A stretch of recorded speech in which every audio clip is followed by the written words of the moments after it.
Hello friends, welcome to another video. तो आज आज इस वीडियो में हम बात करेंगे मध्यकालीन भारत के बारे में। तो चलिए शुरू करते हैं। लाल बख्श कहलाता था, मतलब लाल बख्श किसे कहा जाता था? कुतुबुद्दीन ऐबक को लाल बख्श के नाम से पुकारा जाता था या बोला जाता था। 2.5 दिन का झोपड़ा नामक मस्जिद का निर्माण करवाया था किसने? मोहम्मद कुतुबुद्दीन ऐबक ने करवाया था अजमेर में। ख्वाजा मोइनुद्दीन चिश्ती की दरगाह कहाँ है? अजमेर में है।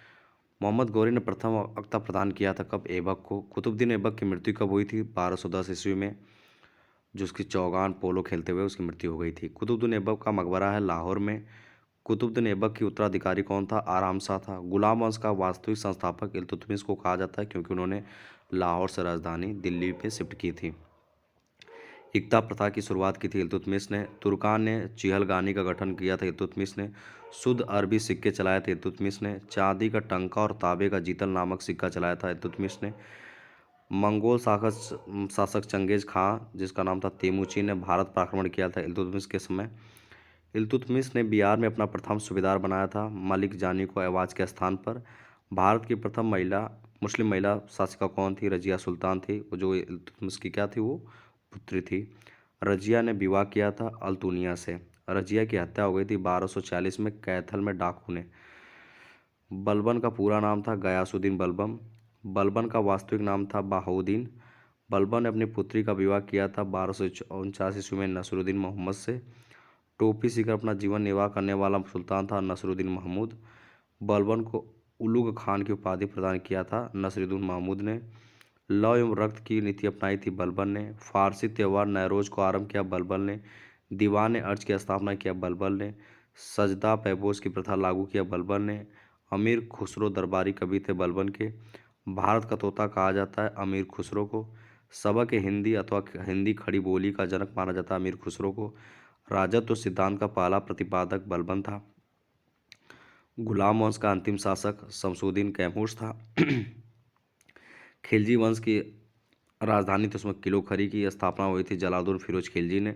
दक्षिण भारत पर प्रथम आक्रमण हुआ था जलालुद्दीन फिरोज खिलजी के शासन में। फिरोज खिलजी की हत्या अलाउद्दीन खिलजी ने। बचपन का नाम अली तथा गुरसाप था। अलाउद्दीन खिलजी का सेनापति था मलिक काफूर।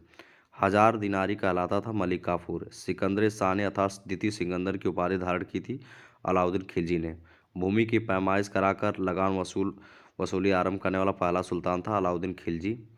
घोड़ा दागने तथा सैनिकों की हुलिया लिखने की तथा आरंभ किया था अलाउद्दीन खिलजी ने।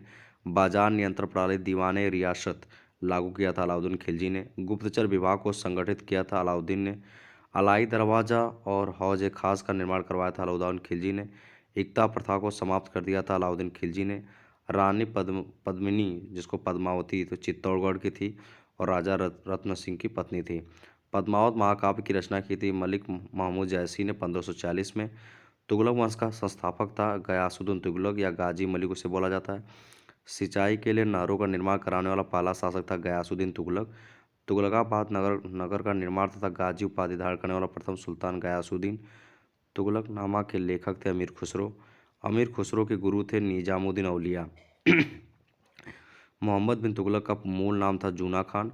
सन की पागल सुल्तान मोहम्मद बिन तुगलक को कहा जाता है। भारत में सर्वप्रथम सांकेतिक मुद्रा का प्रचलन किया था मोहम्मद बिन तुगलक ने। कृषि विकास के लिए दीवान अमीर कोही विभाग की स्थापना की थी मोहम्मद तुगलक ने। अपनी राजधानी दिल्ली से दौलताबाद देवगिरी ले गया था मोहम्मद बिन तुगलक। इबन बतूता मोरक्को यात्री भारत आया था मोहम्मद बिन तुगलक के समय में 3333 ईस्वी में। इबन बतूता ने अपनी यात्रा वृत्तांत लिखा था किताब उल रहला ग्रंथ में अरबी भाषा में।